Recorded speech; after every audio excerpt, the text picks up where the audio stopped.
قومی ترانہ کسی بھی ملک کے لیے اساسی کی سی حیثیت رکھتا ہے۔ یہ نہ صرف قوم کو اس کے نسبلین کی یاد دلاتا ہے بلکہ ان میں جذبہ حب الوطنی کی آبیاری بھی کرتا ہے۔ پاکستان کا قومی ترانہ مغربی اور مشرقی دھنوں کا حسین امتزاج ہے جسے احمد غلامانی چھاگلا نے 1950 میں ترتیب دیا۔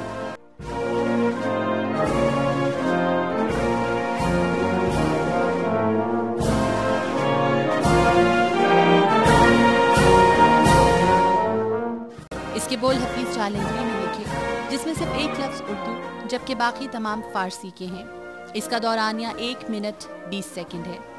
پاکستان کے ترانے کی دھن اس کی شاعری سے 4 سال قبل مرتب کر لی گئی تھی اور بہت سے اہم موقعوں پر یہی دھن بجائی جاتی تھی۔ قومی ترانے کے لیے جو ضروری عنصر ہیں وہ ایک اعتبار سے 3 ہیں۔ ایک تو یہ کہ اس کا تعلق ایک ٹیریٹری سے ہو، یعنی ایک علاقے سے ہو۔ دوسرا یہ کہ اس کا تعلق کسی قوم سے ہو، اور تیسرا یہ کہ اس کا تعلق اپنی ساورینٹی سے ہو۔ آپ جب احترام میں کھڑے ہوتے ہیں قومی ترانے کے احترام میں تو اس کا مطلب یہی ہوتا ہے کہ آپ اپنی قوم، اپنے ملک اور اپنی ساورینٹی کو، اپنی آزادی کو، اپنے مقتدر ہونے پر ناز کر رہے ہو۔ یعنی کہہ لیجئے نا، آپ کی ایک طرح سے خودی کا اس کے ساتھ تعلق ہے، اجتماعی خودی، اجتماعی قومی خودی کا تعلق۔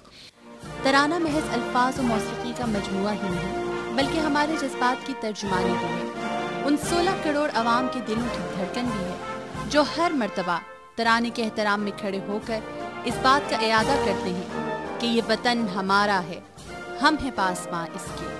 Madiha Chaudhry, ARY1 world, Lahore.